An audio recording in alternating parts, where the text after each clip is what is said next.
जी अस्सलाम वालेकुम स्टूडेंट्स, कैसे हैं आप लोग। उम्मीद है आप लोग खैर वाफियत होंगे।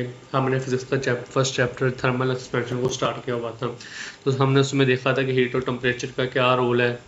ये हमने देखा इस वाले बॉक्स में हमने ये पढ़ा था। फिर हमने देखा था कि थर्मल एक्सपेंशन क्या होता है, थर्मल कंट्रैक्शन क्या होता है। आपकी बुक में जो थर्मल एक्सपेंशन लिखा हुआ है ना, वो उन्होंने लिखा हुआ है कि थर्मल एक्सपेंशन क्या होता है कि किसी भी चीज़ में जब हम उसको टेम्परेचर देते हैं तो उसकी लेंथ में, उसके वॉल्यूम में या जो एरिया में उसमें चेंज आता है ना, उसे थर्मल एक्सपेंशन कहते हैं। ठीक है, लेकिन असल में आपने लिखनी ये वाली डेफिनेशन जो आपकी बुक में लिखी हुई है, लेकिन असल में थर्मल एक्सपेंशन से क्या आता है कि जब भी हम किसी भी चीज़ को टेम्परेचर देते हैं तो उसमें इजाफा हो, उसकी लेंथ में इजाफा हो, उसके एरिया में इजाफा हो, उसके वॉल्यूम में इजाफा हो, इसे हम थर्मल एक्सपेंशन कह देंगे। ठीक हो गया। थर्मल एक्सपेंशन में इजाफा होता है, जबकि एक दूसरा कंसेप्ट है थर्मल कंट्रैक्शन, जिसमें कमी होती है। किसी भी चीज़ में जब हम टेम्परेचर की वजह से उसमें कमी हो जाए, उसके लेंथ में कमी हो जाए, उसके एरिया में कमी हो जाए या उसके वॉल्यूम वगैरह में कमी हो जाए, तो उससे हम क्या कह देते हैं जी, थर्मल कंट्रैक्शन। ठीक है। फिर हमने थर्मल एक्सपेंशन इन सॉलिड्स को देखा था, उसकी हमने फिर ये डेरिवेशन भी की थी। ठीक है। फिर आज का जो हमारा क्वेश्चन है, जो टॉपिक है वो है थर्मल एक्सपेंशन इन लिक्विड्स में थर्मल एक्सपेंशन किस तरह होती है। ठीक है। व्हेन अ लिक्विड, चलो आज इसे पढ़ते हैं। When a liquid is heated its volume increases, जब एक लिक्विड को हीट किया जाता है उसका वॉल्यूम बढ़ता है। ये तो आम सी बात है। क्यों बढ़ता है? क्योंकि जब हीट किया जाता है तो उसके मालिक्यूल की काइनेटिक एनर्जी बढ़ती है। काइनेटिक एनर्जी बढ़ती है तो वो एक दूसरे अपनी जगह से आगे पीछे भागना शुरू होता है। जब वो अपनी जगह से आगे पीछे भागना शुरू हो गए तो उन्हें मजीद जगह भी चाहिए होगी, इस वजह से उनका वॉल्यूम क्या हो जाता है, इंक्रीज होता है। दिस हैपन्स, ये होता है because that energy makes the liquid molecules move faster, causing them to spread apart and take more space. ये जो मैंने आपको बात की कि उनकी काइनेटिक एनर्जी बढ़ती है, वो तेज़ी से मूव करना शुरू हो जाता है, इसलिए उन्हें मज़ीद स्पेस चाहिए होती है अपनी जो रनिंग है, ये जो अपनी मोशन उसको पूरा करने के लिए। अनलाइक सॉलिड्स की तरह which have a fixed shape and expand in a limited way, liquids do not have a definite shape so they expand freely in all direction when the temperature rise. वो कहते हैं कि solid के particle जो होते हैं उनकी fixed shape, उनकी फिक्स्ड शेप क्यों होती है? क्योंकि जो उनके पार्टिकल होते हैं ना, वो एक खास जगह पर ही रहते हैं। ठीक है, क्या जी, खास जगह पर रहते हैं, उनकी इतनी ज़्यादा मोशन नहीं होती। इस वजह से जो सॉलिड के पार्टिकल उनकी एक डेफिनेट शेप होती है, लेकिन लिक्विड के पार्टिकल एक जगह पर नहीं रहते, इसलिए वो हर डायरेक्शन में मूव करते रहते हैं, लिहाजा उनकी कोई ख़ास शेप नहीं होती है। बात उसने लिखी है कि सॉलिड्स की खास शेप नहीं होती, सॉलिड की खास शेप होती है, जबकि लिक्विड की खास शेप नहीं होती। इसी वजह से लिक्विड हर तरह मूव कर लेते हैं। The degree to which a liquid expands depends upon its specific coefficient of volumetric expansion, a property unique to each substance. This expansion is quantified by the formula delta volume is equal to beta V naught delta T। अच्छा, वो कह रहा है कि अगर हमारे पास मुख्तलिफ liquid होंगे ना, तो अगर हम उनको मुख्तलिफ तरह का टेम्परेचर देंगे तो वो दोनों एक जितना नहीं फैलेंगे, बल्कि वो दोनों मुख्तलिफ तादाद में या मुख्तलिफ अंदाज में फैलेंगे। वो कितना फैलेंगे, वो ज़्यादा फैलेंगे या कम फैलेंगे, वो जो होता है ना, वो ये चीज़ उनके एक, ये जो प्रॉपर्टी उनकी है वो एक चीज़ पर डिपेंड करती है, जिसे हम कहते हैं specific coefficient of volumetric expansion, यानी बीटा। क्या है जी? बीटा। अगर जिसका बीटा ज़्यादा होगा वो ज़्यादा फैलेगा, जिस लिक्विड का बीटा कम होगा वो कम फैलेगा। मिसाल के तौर पर अगर हमारे पास गिलास में दो लिक्विड है, हमने दोनों को एक जितना हीट दिया, एक ने बहुत ज़्यादा एक्सपेंशन शो की जबकि दूसरे ने बहुत कम एक्सपेंशन या उतनी एक्सपेंशन शो नहीं की, तो इस वजह से होगा, ये उसके कोएफिशिएंट की वजह से होगा, जिसे हम बीटा से ज़ाहिर करते हैं। ये हम बीटा क्या है ये हमने इस इक्वेशन से देख लिया। अब देख रहे हैं वे delta V is the change in volume, beta is the volume expansion coefficient. ये वो वजह होती है जिसकी वजह से पता चलता है कि लिक्विड ज़्यादा फैलेगा या कम फैलेगा। V nought is the original volume and change in delta is the temperature change. अभी तक हमने क्या पढ़ा? अभी तक हमने पढ़ा कि जब भी लिक्विड को हीट किया जाता है तो उसके पार्टिकल को एनर्जी मिलती है, वो तमाम डायरेक्शन में मूव करते हैं। फिर हमने इसका सॉलिड से मुआवजा किया कि सॉलिड के पार्टिकल की एक फिक्स्ड शेप होती है और इस वजह से वो इतना ज़्यादा फ्रीली मूव नहीं करते। लेकिन जो लिक्विड के मालिक्यूल उनकी कोई फ्री स्पेस नहीं होती, हर डायरेक्शन में मूव करते हैं, इसकी वजह से इनकी कोई ख़ास शेप भी नहीं होती ना। ठीक है। फिर इस सवाल पैदा होता है कि अगर हम तमाम लिक्विड को एक जितना टेम्परेचर दें तो क्या वो एक जितना ही फैलेंगे? तो इसका जवाब है नहीं। ये हर लिक्विड की खासियत होती है, या एक प्रॉपर्टी, ये फैलने की जो प्रॉपर्टी है वो एक चीज़ पर डिपेंड करती है, जिस चीज़ को हम क्या कहते हैं, बीटा वॉल्यूम एक्सपेंशन कोएफिशिएंट। क्या कह देते हैं जी, वॉल्यूम एक्सपेंशन कोएफिशिएंट। जिसका वॉल्यूम एक्सपेंशन कोएफिशिएंट ज़्यादा होगा वो ज़्यादा फैलेगा, और जिसका वॉल्यूम एक्सपेंशन कोएफिशिएंट कम होगा वो कम फैलेगा। अब जो हमारे पास एग्जांपल आई वो देखें, common example of thermal expansion in liquid as seen in flask. अब देखें ये हमने ना एग्जांपल देख ली, हम सिर्फ इधर ही फोकस करते हैं इस डायग्राम पर।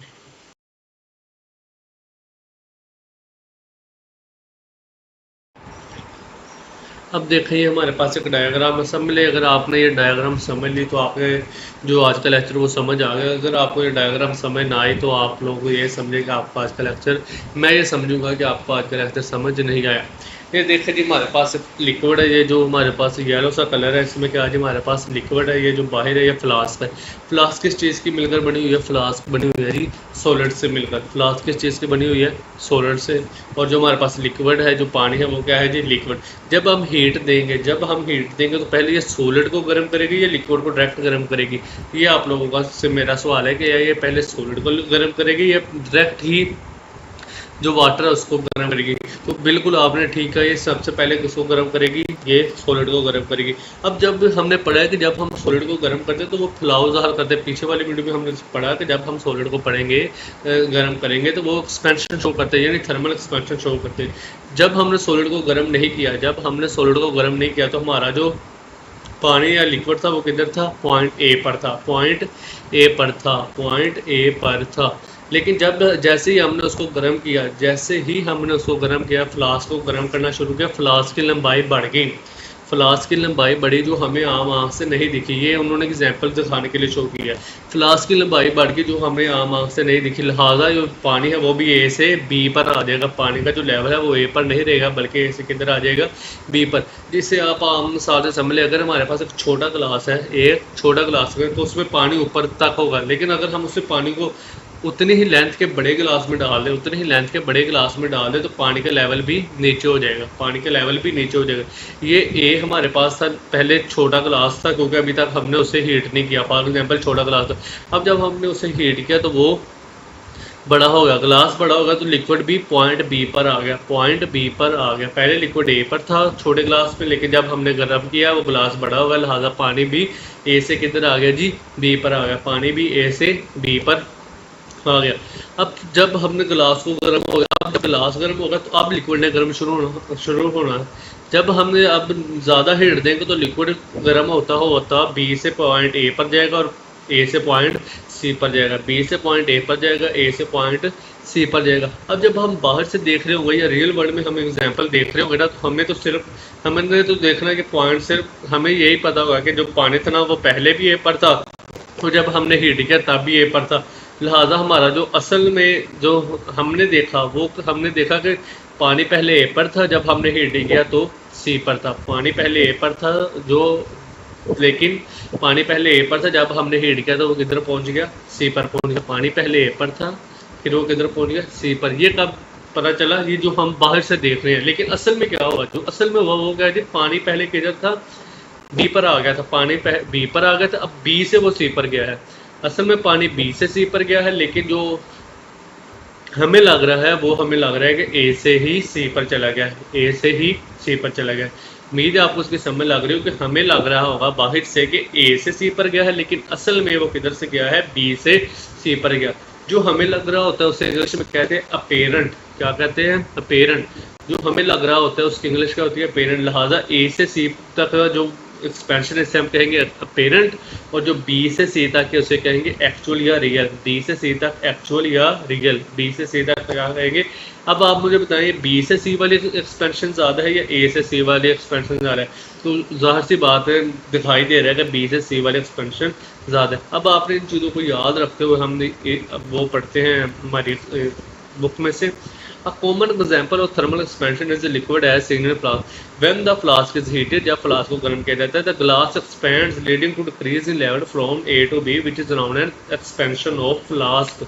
कहता है कि जब हमने फ्लास्क को गर्म करना शुरू किया उसका वॉल्यूम बढ़ना शुरू होगा। जैसा कि मैंने आपको बताया था कि अगर हम गिलास को, ये आप बहुत माइक्रो लेवल पर बात इस तरह होता है कि जब हम गिलास को गर्म करना जब पहले छोटे गिलास में पानी था तो जब हमने गर्म करना शुरू किया तो गिलास की लंबाई बढ़ गई, जैसे कि हमने पीछे पढ़ा थर्मल एक्सपेंशन इन सॉलिड्स में। जब गिलास की लंबाई बढ़ गई तो पानी का लेवल नीचे आ गया। पहले पानी का लेवल ए पर था, लेकिन जैसे फ्लास्क को गर्म किया पानी का लेवल बी तक आ गया। ठीक है, which is known as expansion of flask. जो ए से बी तक ये हमें क्या ज़ाहिर कर रहा है, फ्लास्क की एक्सपेंशन को ज़ाहिर कर रहा है। क्या जी, फ्लास्क की एक्सपेंशन को ज़ाहिर कर रहा है। ठीक है, ये क्या लिखा है, when the flask is heated the glass expands leading to decrease in liquid from A to B.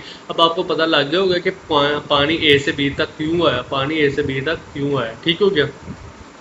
As the liquid heats up it expands and this level rises from B to C. कहता है जब अब solid को अब हमने जब मजीद heat दी तो पानी बी से सी तक चला गया, पानी बी से सी तक चला गया, which is known as the real expansion. ये हमारे पास रियल एक्सपेंशन है, ये हमारे पास क्या है जी, रियल एक्सपेंशन जो असल में हुई है। Where A C is an apparent expansion, लेकिन जो ए से सी है वो हमें लग रहा है ए से सी अपेरेंट एक्सपेंशन है, जबकि बी से सी असल में एक्सपेंशन है। ठीक हो गया। बाद में उसने एक्सपेंशन दे, रिमेंबर ये बात याद रखो, that the real expansion is always greater than apparent expansion, B C is equal to A C plus A B. वो कह रहा है कि जो रियल एक्सपेंशन जो बी से सी हुई है वो ए से सी से ज़्यादा, वो तो आम सी बात है, हमें आपसे भी दिखाई दे रहा है कि बी से सी तक ज़्यादा है और ए से सी तक कम है। उम्मीद है आपको ये जो फ्लास्क वगैरह हमने समझाया इसकी समझ लग गई है। हमारे पास एक साइड बुक से वो दे देते हैं, liquids do not have a fixed shape so they expand more freely than solid, that is why we should not fill a bottle of water to the top before freezing it, it might crack. ठीक है, वो कहता है कि जो liquids के molecule होते हैं ना उनकी कोई फिक्स्ड शेप नहीं होती, इस वजह से वो सॉलिड्स की निस्बत ज़्यादा अच्छे एक्सपैंड होते हैं। इसी वजह से हम पानी की बोतल को फुल टॉप तक नहीं भरते। क्यों नहीं भरते कि अगर हम भरेंगे तो वो सॉलिड की शेप अख्तियार करेगा, और जब सॉलिड की शेप अख्तियार करेगा तो वो फट भी सकता है। क्या हो सकता है जी, फट भी सकता है। तो ये आप लोगों ने याद है। उम्मीद है आपको ये जो वाली मैंने diagram thermal expansion of liquid माने से जो डायग्राम या जो मैंने आपको समझाने की कोशिश की वो आपको समझ आ गई होगी। ठीक है।